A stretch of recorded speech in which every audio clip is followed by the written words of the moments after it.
Good morning, everyone. My name is Becca, and today we are going to be doing 3 math problems all about angles.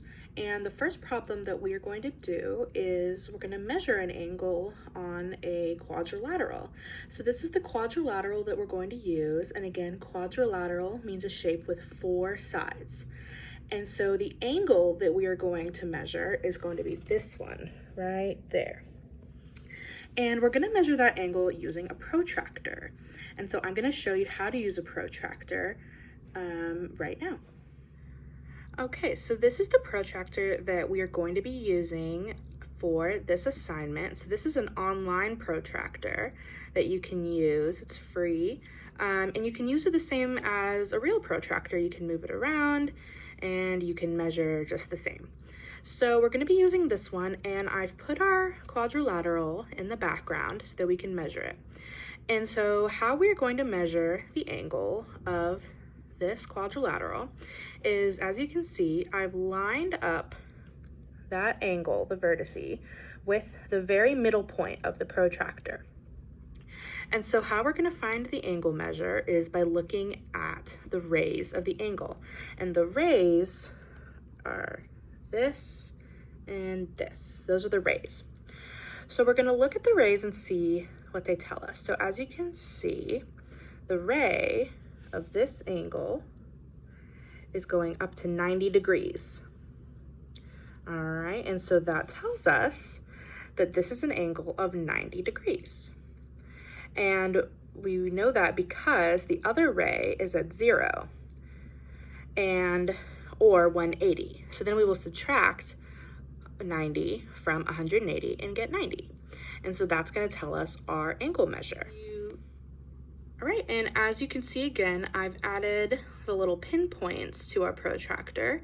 So you can see that each ray is pointing at 90 degrees and 180 degrees, because remember, 180 degrees is that straight line.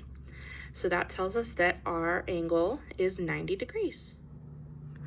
All right, so now that we've talked about measuring angles, we're going to talk about different types of angles. So the angle that we measured with the protractor, we found out it was 90 degrees.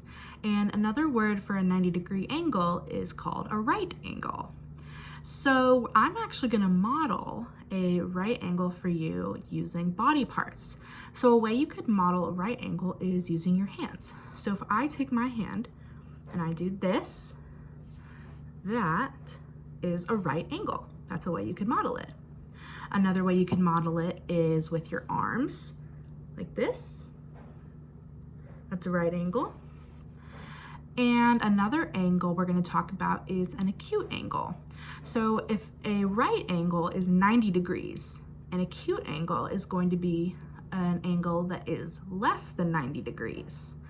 And so an acute angle might look like this. This would be an acute angle. Remember, see how it looks less than 90 degrees. So this, 90 degrees, right angle, versus this, an acute angle, less than 90 degrees. And another way you could model that, again, with your arms. And so instead of the right angle, this, it would be this, an acute angle, which is less than 90 degrees. All right, and the last problem we're going to do today is with this shape right here.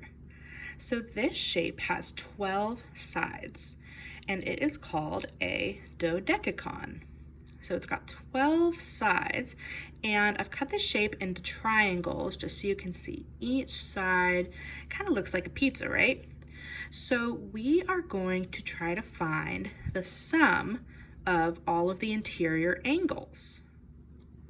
So to find the sum of the interior angles, we're going to use a formula. And the formula that we're going to use is n minus 2 times 180 degrees equals what? And that's going to be the angle sum. So what does n represent?